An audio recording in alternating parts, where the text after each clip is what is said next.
सातव्या अवतारात दोन भावांचं भांडण.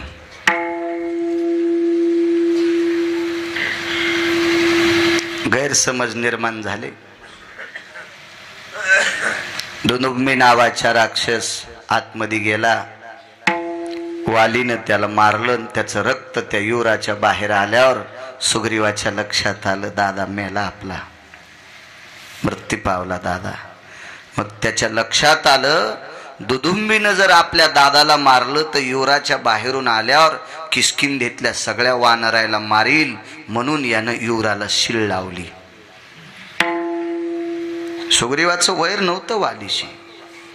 त्याला काय माहितीये, त्याला लक्षात आलं की आपले दादाच मेलाय, पण ते रक्त दुदुंबीचं होतं.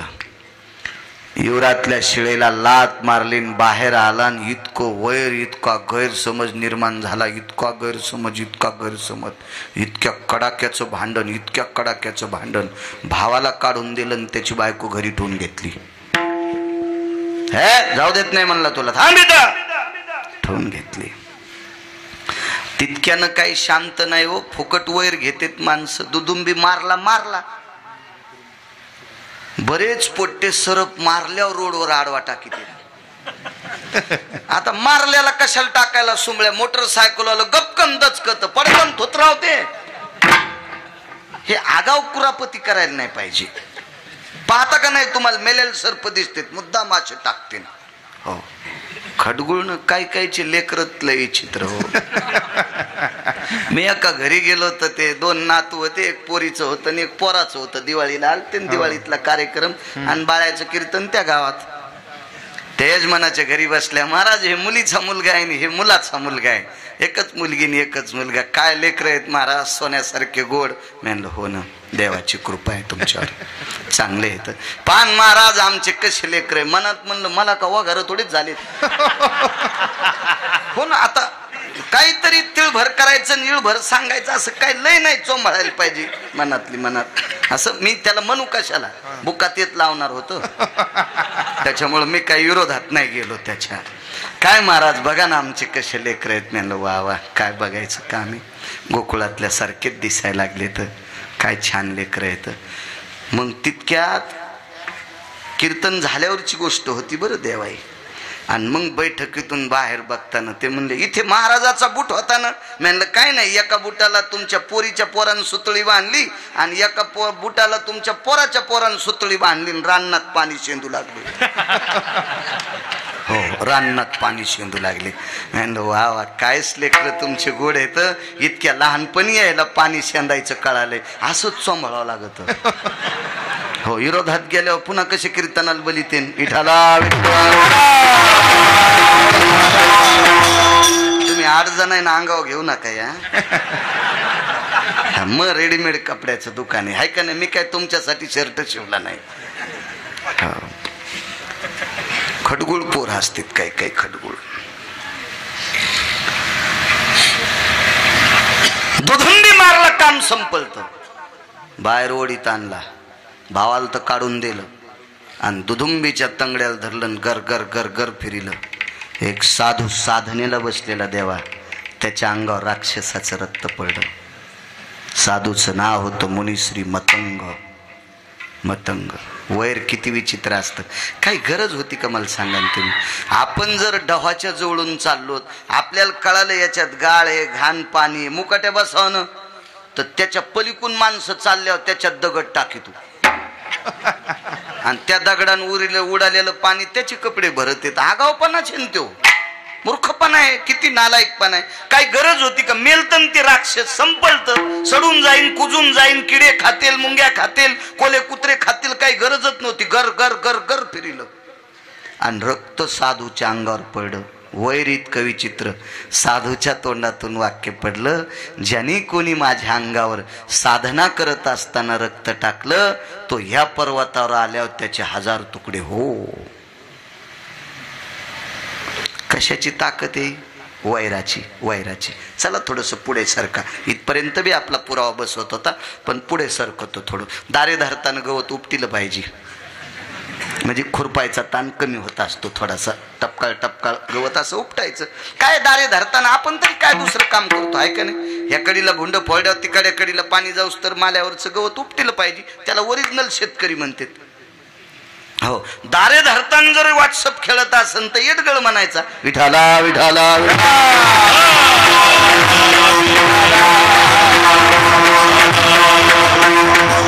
आणि तितक्या येडपाटाला पपेची मायचं गीता येते होय. ते तर पाईपलाईनचं ढेलं काढते नाला एक विठाला विठाला विठाला.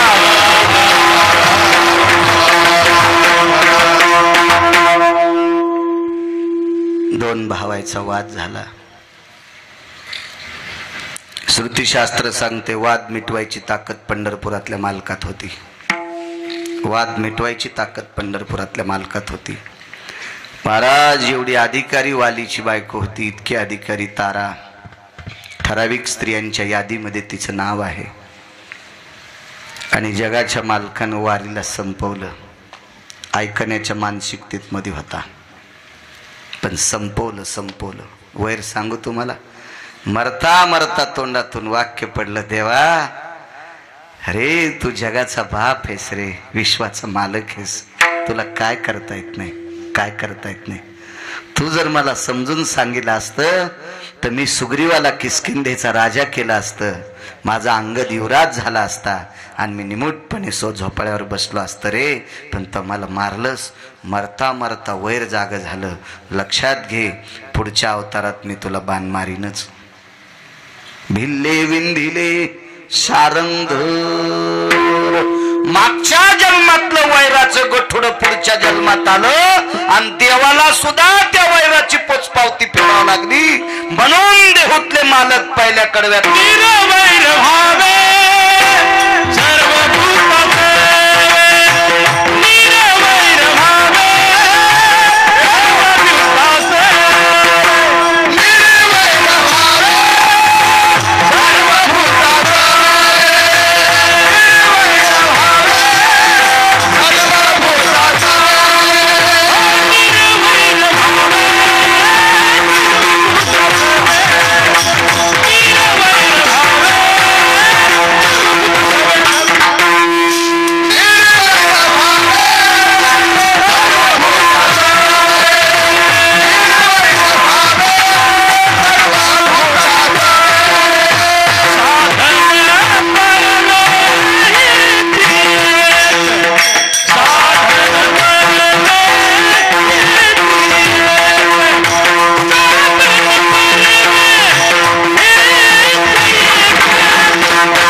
नाही चुकलं.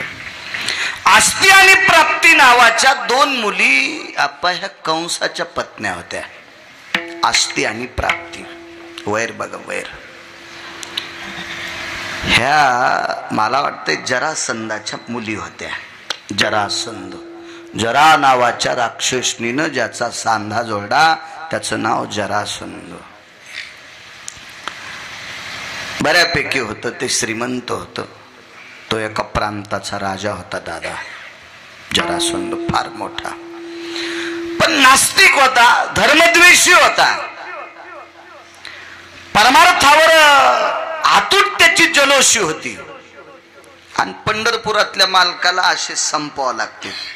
यदा यदा हि धर्मस्य ग्लानिर्भवति अभ्युत्थानं धर्मस्य तदात्मानं परित्राणाय साधूनां विनाशाय च दुष्कृतां धर्म संस्थापनार्थाय संभवामि युगे युगे. युगे युगे, प्रत्येक युगात प्रत्येक कालात ह्या हरामखोरायला संपविण्यासाठी त्याचा अवतार. भगवान त्याला संपवण्यासाठी अर्जुनाला आणि भीमाला घेऊन गेले. तर एक माझ्या 27-28 वर्षापूर्वी एक गोडशी पंक्ती वाचिल ती मी. पार्थ ते पृथकीचे बाळ, शास्त्राभ्यासी घातला काळ, मजशी दिसे आळूमाळ, खादाड निद्रा हरनिसी. तो जरासंध म्हणत होता, हे अर्जुन आणला का मला मारायला? हे तर शास्त्र वाचण्यात त्याचा काळ गेला. मला भीम दिसायला जरा आळूमाळू, पण बेट खाचलय ना दे. इतक्या नाही म्हणलं ते. बळेची सर्पाची या सदना, मंडूक वस्ती पावला. पहा किती पागल जरासंध आहे. त्याचा पाहुणा तुमच्या गावात नाही ना? म्हणजे असं भेव वाटायला बोलायचा ना. हो ना, त्याचा पाहुणा असला तर आपली गाडी फोडायचा.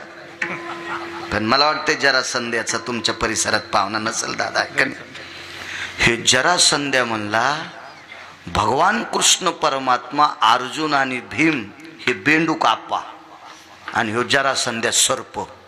बळेची सर्पाची आ सदना, आणि बेंडूक पाहुणा आला म्हणले, आम्हाला तर स्वयंपाक करायचं कामच नाही, खातो म्हणे तुम्हाला. तर पंढरपुरातला मालक भेतूय, सर्प की तू सर्प की मी गरुड जाना. बेट्या तू सर्प आहेस का मी गरुड आहे हे तुला आता कळन ना, कळन तुला, कळन कळन. आणि मग अर्जुनानं सांगितलं, देवा आपल्या डोक्याच्या पलीकडचं हे नकोय नकोय नकोय नकोय नकोय. आणि मग भीम दादा त्याला झोंबले. सर्वांना ज्ञात भागे. भीमाने जरासंधाला असं टर टर टर टर टर टर टर टर टर टर 2 तुकडेच केले, ऊसाच्या खपल्या केल्यासारखं. बऱ्यापैकी ज्ञात आहे. मग विरुद्ध दिशेला फेकलं, हे इकडे फेकलं, ते मेलं. हाडवैर सांगतोय, हाडवैर.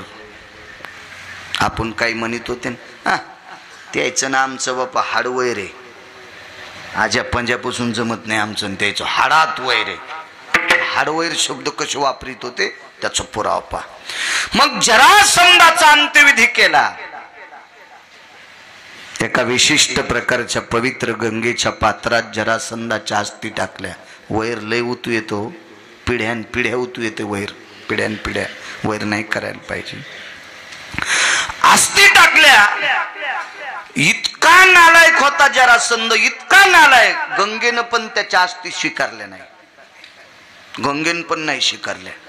कालांतरानं आंघोळी करता गांधार देशाचा राजा तिथं बोंबलत गेलता. आंघोळी करता गेला आप्पा. तो गांधार देशाचा राजा म्हणजे शकुन्या. त्याचा बी पाहुणा नाही तुमच्या इकडं? हो, म्हणजे असं सांग जावा, मी नाही तर माफी मागतो ना, चुकून शब्द गेला म्हणून. असं होतं ना कधी कधी. त्याचाही पाहुणा नाही शकुन्याचा बी तुमच्याकडं कोणी. गांधार देशाचा राजा होता देवा. मला नाव लक्ष्मीकांत. हा, आता लक्षात आलं. ते 2 नाव लक्षात येऊन गेलं. चेहरे सारखे होते. होतं कधी मोबाईलवर बी तुमच्या लोड येतून कधी कधी हँग होतेत ना मोबाईल. मग आता बाळ्याचाही कधी कधी हँग होता असेल ना. बरं, विठाला विठाला.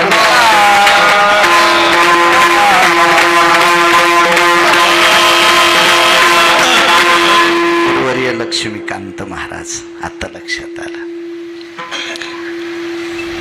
आंघोळी करता शकुनी गेला, आणि आंघोळ करता करता द्रोणात अस्थी आल्या. द्रोणात अस्थी आल्या.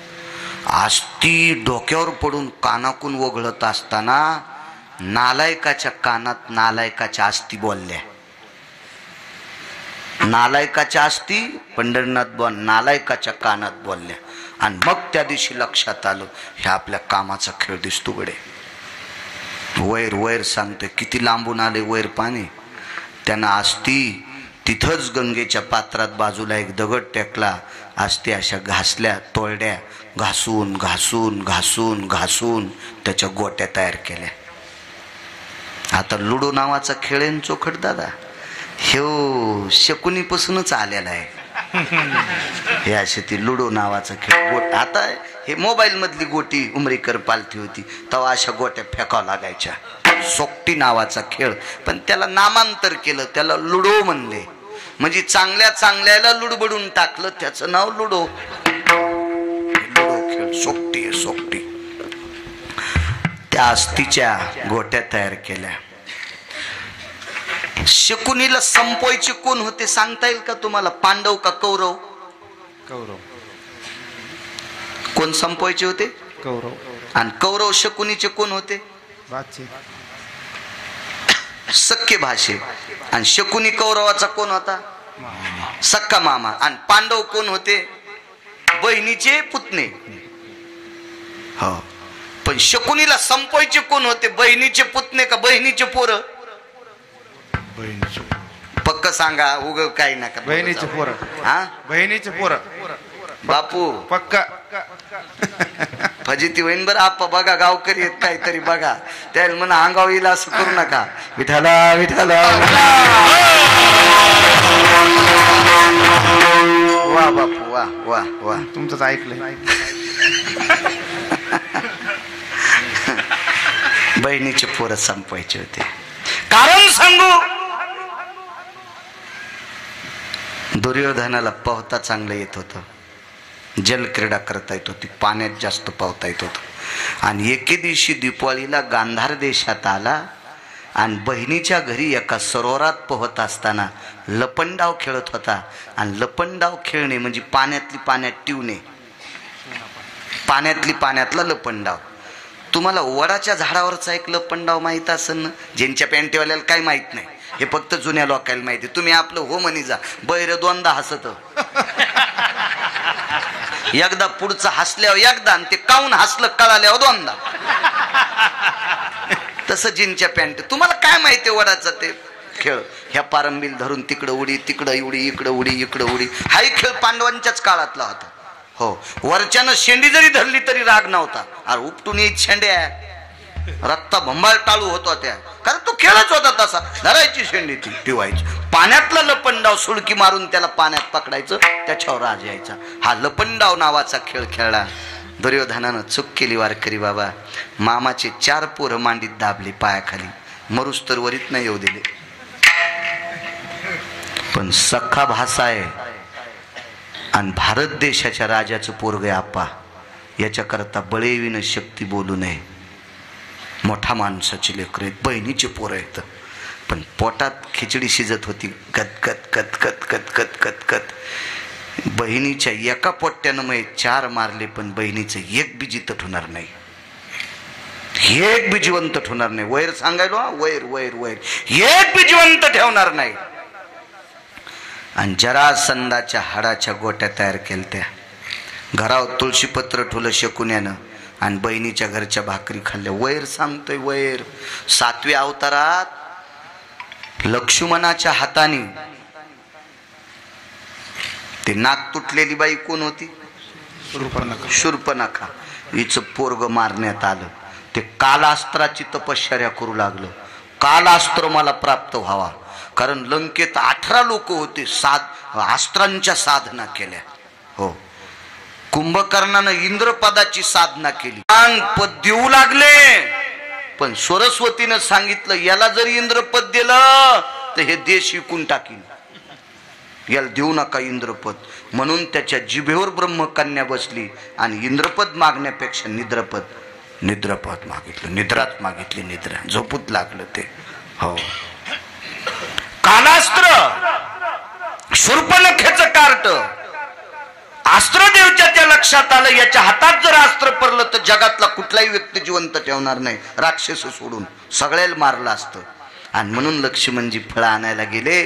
अस्त्र आसडलं आणि लक्ष्मणजीच्या हातात पडलं. अस्त्र किती तेजस्वी म्हणून जाळीवर मारलं. ती जाळी होती वेळूची, वेळूची जाळी. येळूला आळंदीतले मालक साबरी म्हणतात. आणि येळूच्या बुडाला शूर्पणखेच्या नालायक कट्ट्याचं, जगाचा नाश करणाऱ्या कट्ट्याचं रक्त लागलं. सावरी वाढिन्नल्या सरळा, वरी फळनात पोकळा, कास्तन झाले गळा शिळये जैसे. म्हणून येळूचे नळे करीत असते पेरायला, नळे करते, पण पहिली मूठ धान्याची पेरावं लागती शुद्धात. येळूची जर आंधळी